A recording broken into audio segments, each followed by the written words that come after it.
Okay, so I'm sure just about everyone in here can say that the last couple of days you guys have gotten fast food. And it's understandable because just about every one of us are always in a hurry or we don't want to have to cook dinner, and it's just easiest.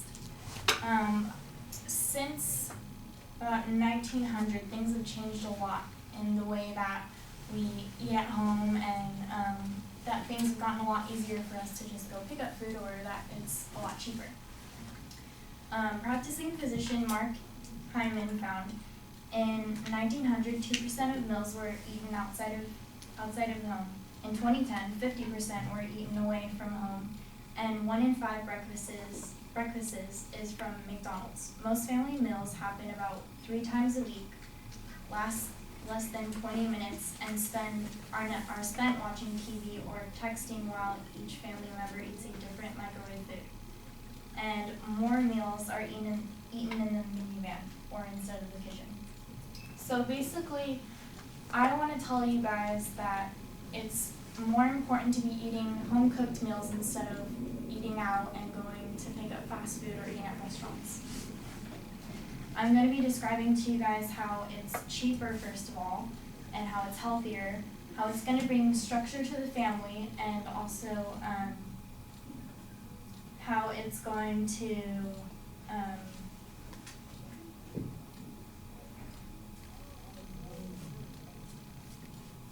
be cheaper. Oh, and you can control everything that you put into it.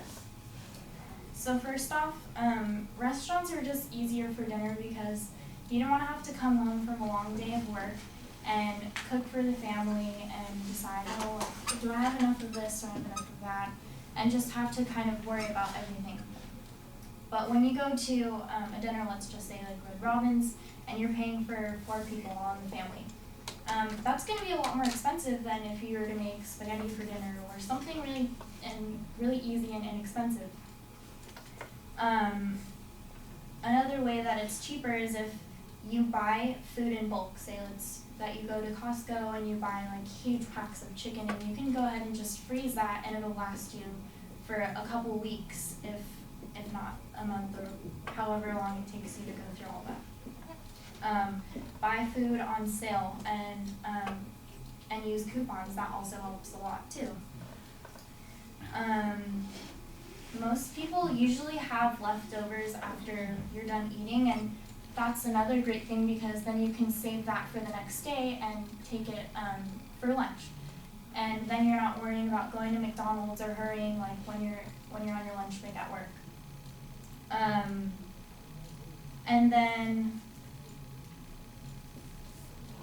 a lot of people could argue that fast food is cheaper than cooking, but fast food dollar menus are cheaper, but usually you don't have the right amount of food that you're needing. Like if you were to go to McDonald's and you get a small cheeseburger, which is on the dollar menu, most people aren't going to get just that. You're going to get French fries and a Coke too, which is also bringing up the amount, which is more expensive than just bringing the leftovers that you had from last night.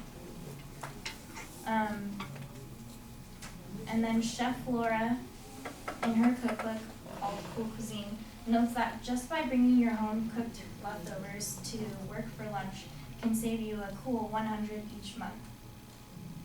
So that then brings me to health.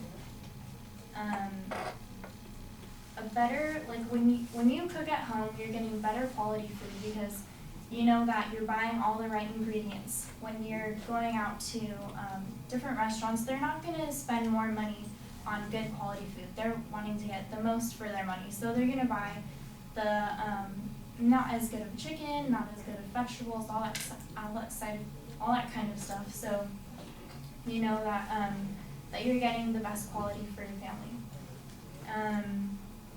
Restaurants and fast food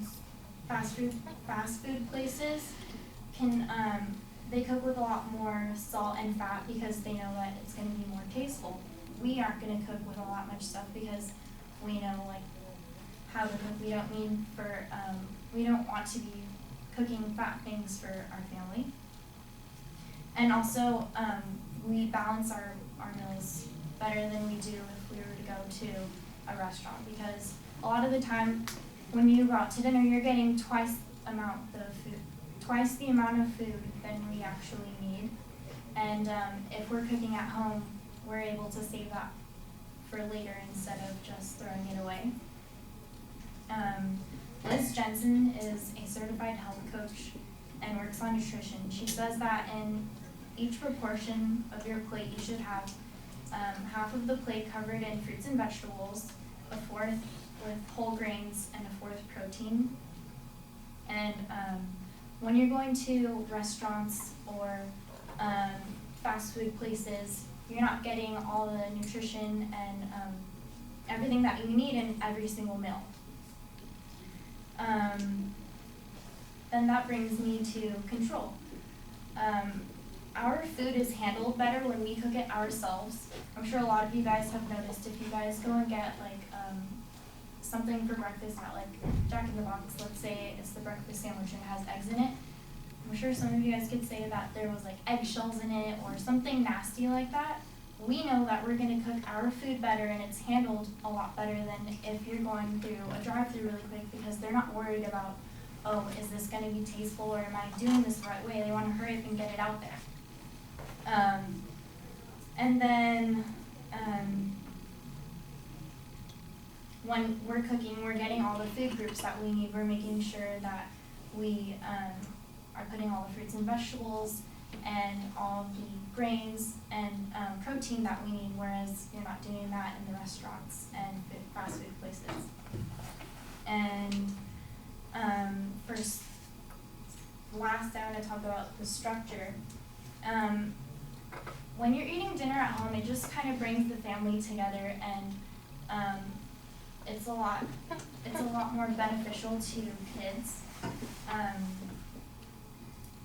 It says that, or Mark Hinham says that research shows that children who have regular meals with their parents do better in every way, from better grades to healthier relationships, to staying out of trouble. They are 42% less likely to drink, 50% less likely to smoke, and 66% less likely to smoke marijuana.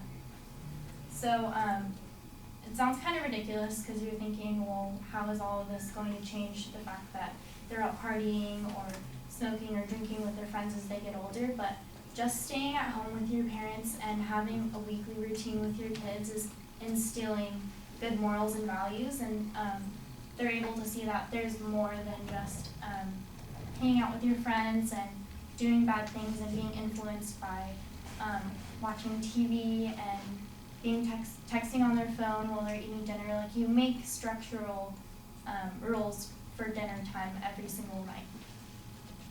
So then lastly, it's also bringing structure to your life if you're making dinner, because it makes you feel a lot better about yourself. If you've had such a long day from work and you didn't want to come home and make dinner and everything, you know that you're doing something good for yourself by eating healthy, saving money, and also bringing the family together. You know that you did something really good and productive.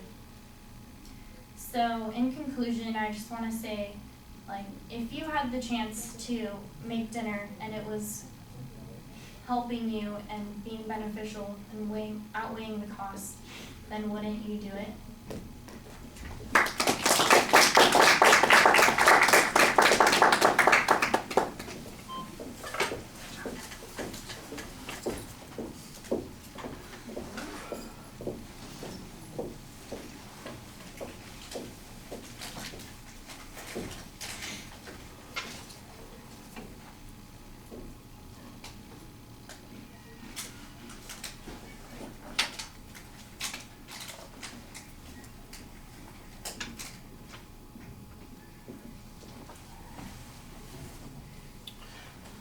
So, Carlos, give us your thoughts.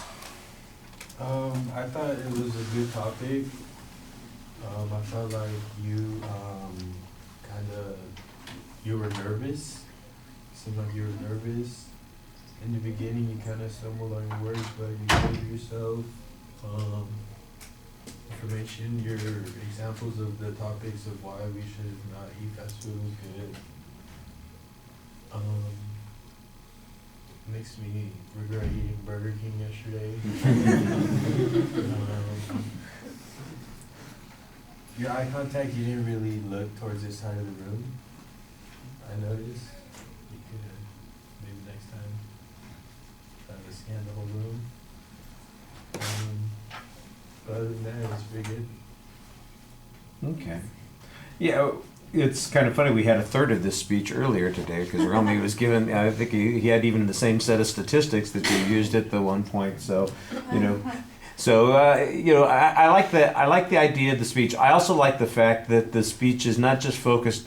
It's not really focused on how fast food is bad for you. It's just I get so frankly tired of listening to the speeches about the fat content and the heart disease and all that kind of stuff. And you don't need to convince people of those kinds of things. Everybody knows that that's not good for you. It's that eating fast food is not good for you in those ways. What I thought was interesting is that you're trying to show us other ways that it's not good for you. The financial issue that you're talking about, the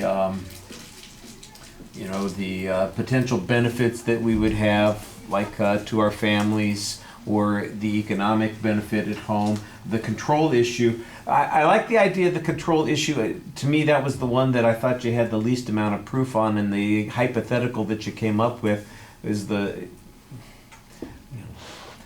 not convincing information. And I'm much, to be honest, when you said you're much more likely to be careful about what you put in your food. My stuff gets cross-contaminated all the time at home. If I'm making pancakes, it's very easy that I'm going to end up with bacon grease in the pancake because I'm sorry I didn't clean off the spoon before I started stirring my pancake mix or something like that. They never do that kind of stuff at Jack in the Box or places like that. So I'm just thinking of the example. I mean, because you didn't give us anything except a hypothetical example, and the first thing I thought of was hypothetically. I'm much less like eggshell in my food. That's me. I'm cracking the egg, because I don't do it every day 7,000 times. The people at McDonald's, they do that 10,000 times a day, and they're pretty good at making sure that they don't get eggshell in your food, that kind of thing. Whereas, bozo like me, I'm cracking the egg, and the next thing I know, I'm trying to reach in, right next to the yolk. Let me get that piece of white.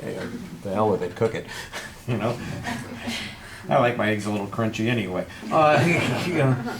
So you've got the visualizations there. I think there's some good information here. It could be, added to in a couple of places, but you've got the right idea here about making the speech a little bit different.